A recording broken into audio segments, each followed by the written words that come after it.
Lakers security is currently scrambling to bury the footage, but the word is already out. Shaquille O'Neal just cornered LeBron James in the tunnel after the Lakers' recent humiliating loss to the Knicks, and it nearly turned into a disaster. It all started with this.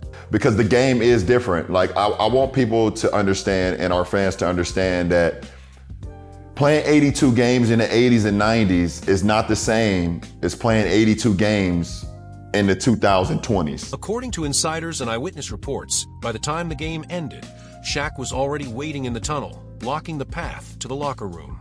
And he asked one question that made the entire Lakers entourage freeze. By this time, Rob Pelinka was already panicking, trying to keep them apart. And LeBron realized that his latest podcast comments didn't just go viral. They started a beef with the only man big enough to end his legacy. Wait until you hear the question Shaq used to shut down LeBron's entire camp, and why insiders say this is the beginning of the end for LeBron. Look, if you thought that podcast clip was wild, the footage the Lakers are trying to scrub right now is on a whole different level. We're talking about a night that was supposed to be about longevity, but it ended up looking like a total collapse. So, it's February 1st, 2026, and the Lakers just got absolutely cooked at Madison Square Garden. They lost 112-100. And honestly, it wasn't even that close.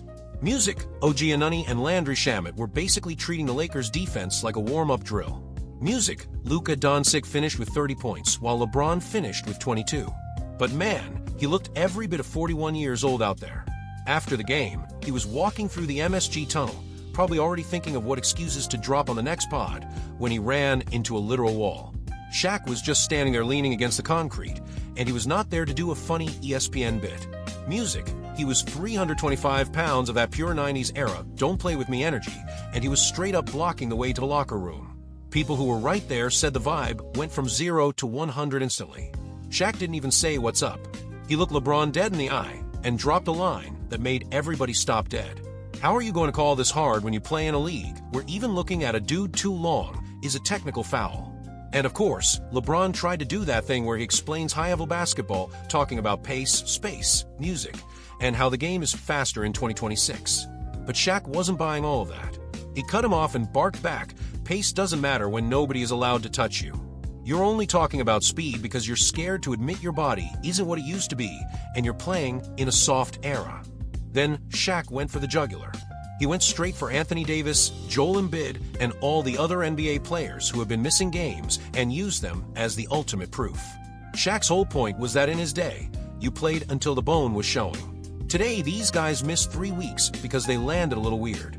He straight up called LeBron delusional for that podcast take. But that's not even the craziest part. This face-off got so bad that people actually had to jump in the middle trying to pull Shaq away from LeBron. You got the Lakers people in a bunch of suits trying to pull a 7-foot tank away from their player, while the non-technical staff was just standing in the shadows watching the whole thing unfold. And just wait until we look at the actual numbers from back then, because what we found proves the NBA in the 90s wasn't just physical, music, it was a completely different sport. But look, before we go into that, you have to understand why Shaq finally lost his mind. Shaq is basically the last of a dying breed. One of the only guys who actually lived through both sides of this. He's seen the game go from actual basketball to the soft, lazy game we have in this modern era. He entered the league in '92 and was trading elbows with 80s enforcers who were literally trained to take your head off if you breathed on them too hard. He saw the hand-checking rules vanish in 2004. He saw the flagrant foul rules turn into a safety net, and he watched the floor space out until there was nowhere to stretch it anymore. So when he hears LeBron talk about the game being harder now, it feels like a slap in the face to every legend who actually had to fight for a layup. And don't let the speed argument fool you. LeBron likes to talk about the pace being higher today, but if you look at the actual numbers, he's basically just doing math in a vacuum. Back in the 1984-85 season, the league average pace was 102. In 1985-86, it stayed right there at 102.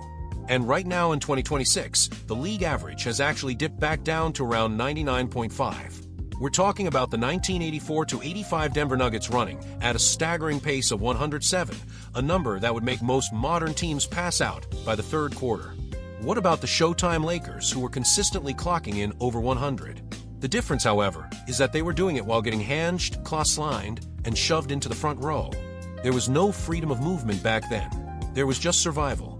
You want to talk about hard, look at the Jordan rules. The Detroit Music Pistons didn't just have a defensive scheme. They basically had a set of instructions on how to assault Michael Jordan without getting arrested. If MJ went to the rim, he was getting put on the floor. Period. There were no flagrant on ones for unnecessary contact. Now compare that with the life of an NBA superstar in 2026. Music. LeBron spends over $1 million a year on body maintenance, cryo chambers, hyperbaric oxygen, private, music chefs, and flying on custom private jets where he can sleep in full-sized bed. Back in the 80s, Charles Barkley and Magic Johnson were flying commercial, fighting for armrest space with random fans and sleeping in regular hotels. Shaq actually pointed this out in April 2025 when he straight up said LeBron's longevity is a byproduct of playing in a soft era. It's less physical, and he's always done this his whole career. He never really done that. So, no, but the fact that it's less physical, I think it definitely helps. But he wasn't lying. If LeBron had to fly coach and get hacked by Rick Mahorn every night, he sure wouldn't be playing at 41. Even the GOAT himself, Michael Jordan, chimed in back in June 2025. MJ didn't just question the competitive fire of these guys. He exposed the whole load management culture and talked about how he missed the times when we had real committed players in the NBA. That type of competition, that type of competitiveness is what I live for, and I miss it. I miss that aspect of playing the game of basketball. Jordan played all 82 games in 9 different seasons, and Kobe Bryant famously played with a broken finger and refused to sit out. But today, LeBron's can't defend resting whenever a knee feels a little stiff. That's why Shaq's Netflix Power Moves list from earlier this year was such a huge statement. He was asked to rank his top 10 players, and he put MJ at 1 and Kobe at 2. LeBron, he slid down to 3. Number 3, I'm going to go with the King, LeBron James. Number 2, I'm going with, rest in peace, Kobe Bean Bryant. And number 1, the greatest player of all time, is Michael Jordan. It's about the killer instinct. Jordan didn't need a podcast to tell you how hard it was. He just went out and showed you by dismantling everyone in his path, music, regardless of how many times they try to break him. But if you think Shaq is the only one who's fed up with the excuses, you haven't heard what Paul Pierce had to say about LeBron's speed theory, because he didn't just disagree, he went nuclear on him. However, music, look, the real reason Shaq finally lost it in that tunnel isn't just about some podcast episode. It's because for guys who actually built this league, LeBron is missing the one thing you can't buy with $1 billion. Music, the fear factor. Shaq's been saying it all through 2025 and 2026. He literally told the world nobody was scared of LeBron. I didn't think players really feared LeBron like they did Jordan. I've never really heard any players say they fear LeBron. Which music is valid because with LeBron, you respect the stats, sure, but nobody was losing sleep. Nobody was thinking, oh, LeBron is playing today. This is going to be a nightmare for me. But when you went up against MJ or Kobe, you knew they were coming to take your soul. You weren't just worried about a loss. You were terrified of getting embarrassed and having your spirit broken in front of everyone. Now just imagine how the league moved from that warrior energy to the soft buddy-buddy podcast culture we've got now. LeBron is out here doing pods with Tyrese Halliburton, laughing and joking like they're at a summer camp. It's a total shift from the 90s, which is why in Shaq's list, he made it official. MJ at #1, Kobe at #2, and LeBron at #3. Music, Shaq played with both of them, and he's telling us that if you need a bucket to save your life, you are calling the Mamba, not the guy who's worried about his brand and being everyone's best friend at 41 years old. And if you think the Nines were just slower, go back and watch the 1989 Pistons vs. Bulls series. Bill Lammer, Rick Mahorn, and Charles Music Oakley weren't playing defense. They were doing the closest thing to an actual assault charge. Bill Lamber was always there to make sure Larry Bird left the court with an injury or two, which was just standard basketball back then. And guess what? Larry Bird still showed up the next night, ready to dominate the court again. If all of that happened today, you'd probably get an automatic ejection and a 3-game suspension. But you'd think at Music this point, LeBron would have learned to shut up and respect those who came before him.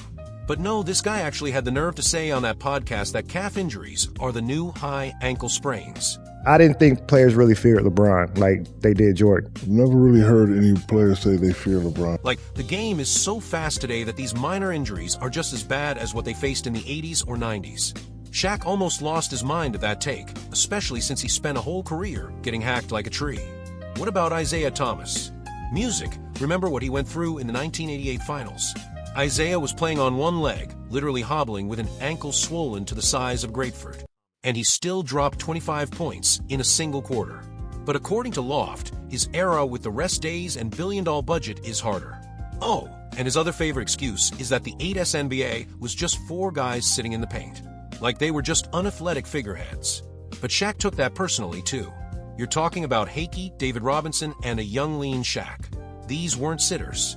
They were predators. They were 7-footers who could run the floor and protect the rim in a way that would make these modern big guys look like children. Well, Shaq was recently asked by NBC News for his fantasy all-time starting 5. He went with MJ, Kobe, Karl Malone, Larry Bird, and Hakey Olajuwon. Music. So, if you had to do your all-time NBA starting 5, do you have one? Kobe and Mike. Okay, music. That's the 1 and the 2. The 3, I gotta go with Bird. Okay. 4, I gotta go with Malone. And 5, I gotta go with Hakeem. He left somebody out. No, music. He left LeBron out entirely. He even left himself out as well. Yeah, that's how serious this is. When the interviewer asked him about LeBron, Shaq didn't even blink. He basically implied that if he's building a team to win, he needs guys who aren't worried about their podcast downloads. But if you think Shaq was the only one ready to crash out over those podcast clips, you clearly didn't hear what I said earlier about Paul Pierce's reaction. Because the truth didn't just disagree. He basically took LeBron's whole speed and pace theory and threw it in the trash on live TV. Pierce hopped on his new podcast, No Fouls Given, and he looked like he was about to jump through the camera. He's sitting there with Danny Green, who's actually trying to defend the modern game, and Pierce just cuts him off mid-sentence. He goes, LeBron is talking about speed, man. We played in the 2000s when you actually had to fight through a screen. Now you just switch, fall asleep, and call it advanced defense. Pierce's whole point is that this speed LeBron is bragging about is fake because the refs don't let you touch anyone. Back in the day, if you tried to run a high-speed transition without a plan, a guy like Ben Wallace or Kevin Garnett was putting you into the basket stanchion. There was a physical tax you had to pay just to cross half court. And look, you have to remember the history here. This isn't just some random old head talking.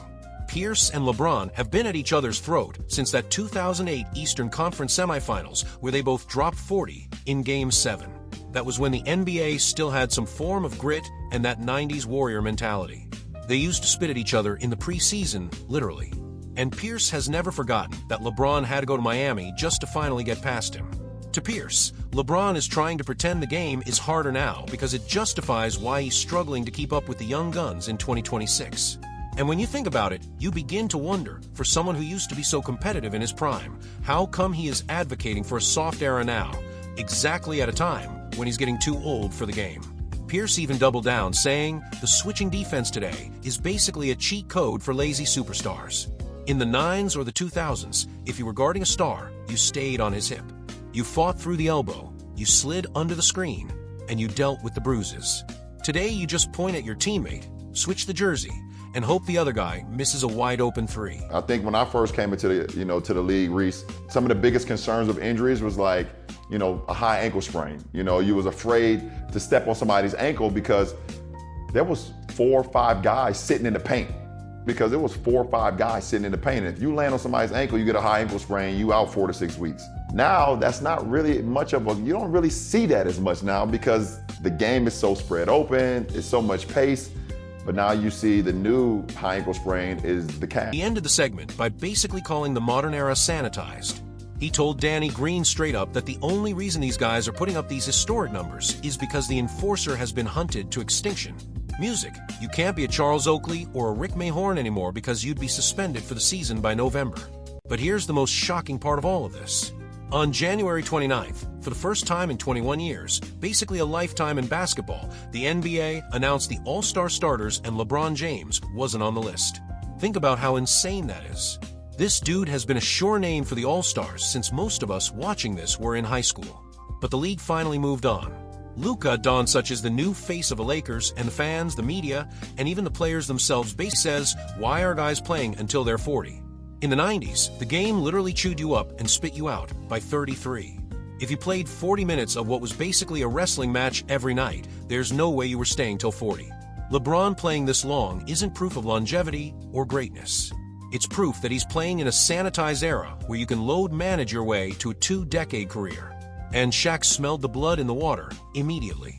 When the Inside the NBA crew was picking their reserves on January 29th, Shaq straight up left LeBron off his list, but he did it with a twist of the knife. Yeah, mentally so many times I'm bruised up after the game. My shoulder hurts. It's definitely more physical. It's hurting. So why were more guys playing 75 games a year then? Because we was tougher. Well, now they're switching everything. Don't get it twisted. That wasn't a compliment. That was Shaq telling the world that the King is basically a charity case now, and he'd rather just not see him there at all. Even Charles Barkley didn't hold back. Chuck dropped a bomb saying LeBron is done with LA and predicted he's heading for a retirement tour back in Cleveland. A few players that's only been slowed down because of their age. I don't want to see the King coming off the bench. So you don't even want to see him at the game at all? No. Now it's all making sense. LeBron already knew those all-star results were going to be a disaster for his brand. So he dropped that podcast as a preemptive strike. He wanted to change the conversation to a competition between him and MJ before the world saw that the league doesn't even think he's a top 5 player in his own conference anymore. And the worst part for LeBron, the Laker legends themselves are siding with Shaq, his dominance and not music longevity stats. Well, there's one thing I'm sure of. This is last year with the Lakers. He's not going to play with the Lakers next year. I've always said I'd like to see him finish in Cleveland. I'm not opposed to him getting traded to Cleveland this year.